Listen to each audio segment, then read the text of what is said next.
Hi, this is Simon Chen and welcome to my network marketing training. Members of my coaching mastermind groups can ask me questions on a weekly basis. And today's question comes from our Advanced Diamond Mastermind member, Christina, out in Australia. And she says, "Hi Simon, I have a few follow-up questions from today's meeting. What would you say are the characteristics of a would-be leader? Someone we should be spending 80% of our time grooming. I was a late developer myself. It took my then upline almost 2 years to groom me. I was very reluctant to even look at the business in the first year. If she had given up during that time, I would never have taken the business seriously. So the question is, when do you give up? I have people like that on my team, showed promise but have yet to deliver." So Christina, your question threw me off the loop a little bit because I never knew that, I always respected you. I never knew that it took you 2 years to get going. I thought I was bad. It took me like a couple months. It took you 2 years. So a couple of things I look for someone who has a history of success, some type of success in the past, right?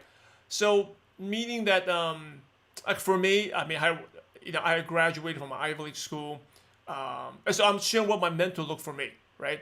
Ivy League school, and then I worked at the NBA and got myself in a position. So I must have some type of, even though I had no business, no sales skills, just through brute hard work, right? You can get to a certain level.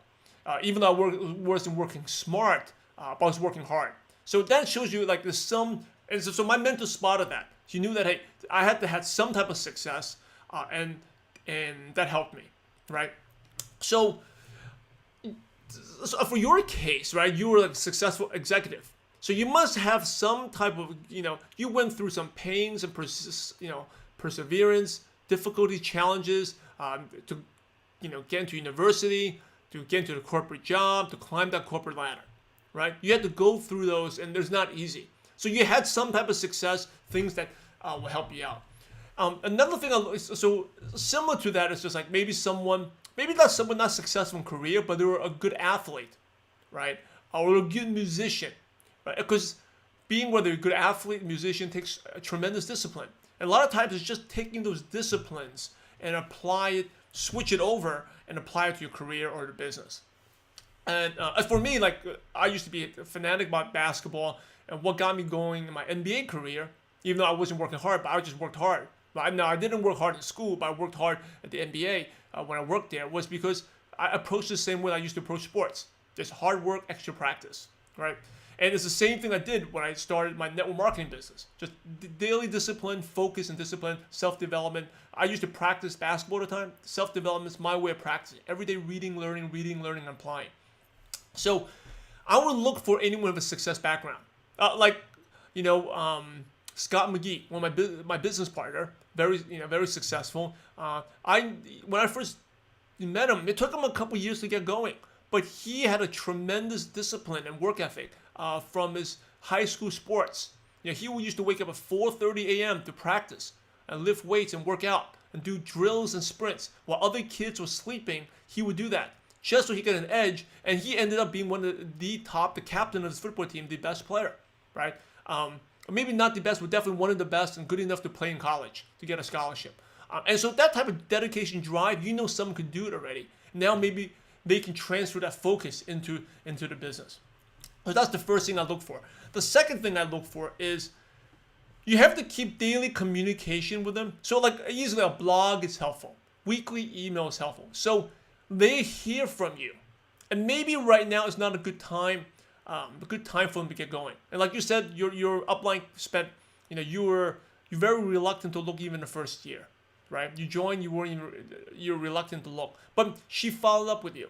So touching base with a person, a blog, email, weekly email, so they know, hey, Christina's still out there doing well, right? And I've had people who came out of nowhere, out of the woodshed, I haven't heard from years, say, hey, Simon, I want to do the business. I want to give it a go now.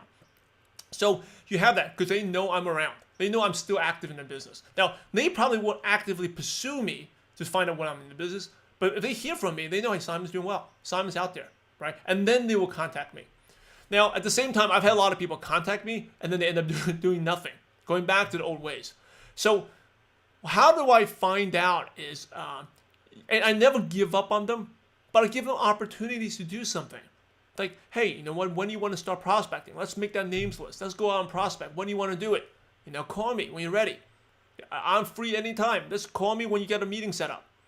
And then, like the ones who disqualify, they never call me.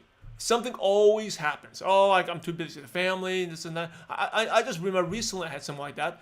This guy could be very, very good and great in the business. But again, you know, I said, hey, let's do this. Call me next week. We'll come up with a plan. Let's come up with goals and what we want to do. Never called me. Never happened. Just fell off the map again. Yeah. So they basically disqualify themselves. But they still get my blogs. They still, you know, you may follow up with them. They still get my blogs, my emails. So the question is, like, they show promise but yet to deliver. Give them small things to do. And maybe they're not there yet, right? Because a lot of times it's not about the skills. You know, it's all about the attitude. They will find out a way. So give them small little tasks and see if they do it. Hey, your first thing is I want you to listen to this training. See if they do it. And I know, Christina, if I told you to listen to something, you listen to it within the next 24, maybe 48 hours. Maybe right away in the next 2 hours, right? I know if I give something to PK, you do it immediately. So you know who's going to, you give them little small hurdles to jump over. Not big hurdles, small easy tasks. And then the hurdles can be bigger and bigger and bigger. But if they don't even respond to the first challenge, first hurdle, then like you don't show up or they give excuses, then you know they're not ready yet. Okay, not ready yet. You maybe give them a second time, then you move on, and then you may touch base with them later again. Okay, so I hope this is helpful. Let me know if you have any questions. I'm just rereading your question again. Yeah, so the little hurdles, the little challenges, they will either accept the challenge or they will disqualify themselves. Give them small little things, the small little like homework assignments, small things to do. And like a lot of times, this is how I find out who's someone good. I tell them, hey, listen to this audio. Okay, you know, today is Thursday. Can you listen to it by Monday? You know, by Monday, I want your names list and your audio's done. You know, and he calls me by Friday night. Hey, I've done it already. I said, wow, this guy's good. That's when I really get excited. Right? You give them small little things to do, and to see whether they do it or not. All right, everyone. This is Simon Chan. Thank you for watching my network marketing training. Take care.